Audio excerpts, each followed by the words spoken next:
everybody, my name is AZZATRU and welcome to another Star Wars Battlefront video. If you want to stay up to date with all the Star Wars Battlefront news, make sure you hit that subscribe button and drop a like if you do enjoy this video. Now, let's get into a breakdown of the trailer we got at the Sony E3 conference, and that was showing off the first co-op gameplay of the AI or player based missions, which looks really cool. So let's get straight into this. We'll be arriving via various modes of transport, and it is possible the Imperial shuttle may be a pilotable vehicle. We get our first look at Sand Troopers, and I must say they look pretty awesome, and the HUD is really nice in terms of the hologram. So my guess is Mr. Admiral there is not going to be in your face. The reason being, it's quite, just floating above the screen. It's not got a border, it's not quite protruding.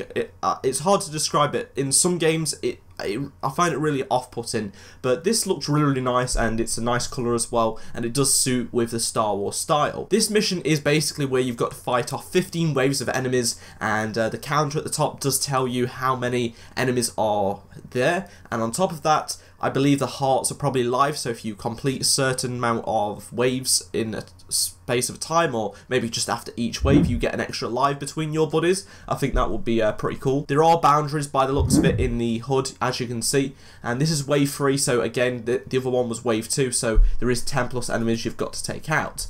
If you look at the scoring, it says kill streak bonus and headshot bonus. Don't get these confused with streaks that will give you an ability. For example, I'm just guessing that they're just extra points. We can see the Tusken raiding camp here, and it looks pretty damn awesome, I must say. The detail that's gone into it is absolutely phenomenal. Now, in this screenshot, you can see a rebel using a portable shield that follows him around, obviously to deflect fire, and there's a few red stormtroopers in the background, so I haven't saw them in any of the films. I think I've saw them in certain canon related things. Now, I actually thought this gun was a grenade, but he just pulled out a grenade, so it's not. It just has a really big barrel. And as you can see, there is a ton of explosions going on, but something I wanted to point out to you guys, because no one has actually pointed it out yet, some weapons have some sort of limitation in terms of overheating. So just like Battlefront 2, some weapons you couldn't fire for too long before it had a cooldown period. This is basically what it's like. It's not really overheating, but it's just needs to replenish time to be able to shoot again, which is fairly fine because, balance is everything in a game these days, especially online. As you can see, this is our first look at a Stormtrooper using a jetpack. They look pretty damn awesome. And this is our first look at using a melee. So yes, melee has been brought into Battlefront, which I am very happy about. Of course, this looks like a one-hit kill, but during the trailer, he does shoot him a few times, so I think this is probably going to be a 2 to 3 hit kill. I'll be very surprised if it's a one-hit kill straight up front, because you're literally just smacking them in the face with your elbow. I can't see that happening, but multiple melee animations will be nice, depending what gun. Maybe hit them with a big gun if you've got it, which will be pretty cool. Now we've got to claim the pod, and I actually stated in my Hoth breakdown video that this could be to do with power-ups, and the Orbital Strike might actually be a power-up. And what did I get right? Basically, these pods will drop and will feature various power-ups depending on what maps you're on. And for this instance, it is an Orbital Strike. So you just simply walk over to the Rebel logo, wait for a few seconds, and it will give you an Orbital Strike. Just make sure you don't die. And this is going to be very key when trying to take out this ATST, and a better looking image of the red Stormtroopers. In the background, notice a Star Destroyer that looks pretty fine, no damage whatsoever. That'll be key later on.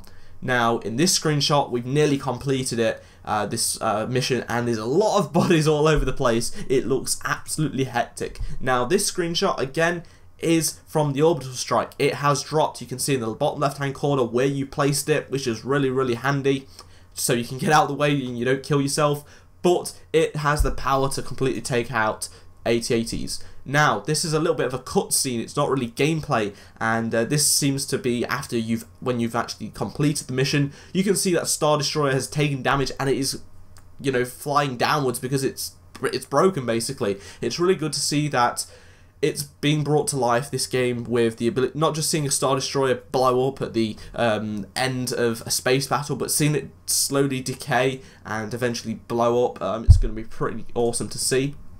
And I've got a feeling this probably will be the emotes part of the game, so when you completed the mission or match, you'll be able to select your emotes pre-game, and this is one of them. I think it's pretty cool. It reminds me of how Halo 5 multiplayer beta had it, and some other games actually had it, but I think it probably suits Battlefront more than any game because it's not quite as serious and it just suits the Star Wars universe. But there again, the Star Destroyer in the background is being destroyed.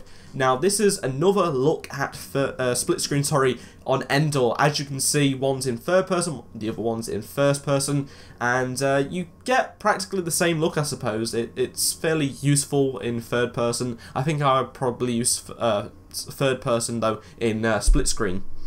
We are on Salust. This is our first proper look at Salust gameplay, and this is Luke versus Darth Vader. Now, this has got me a little bit worried.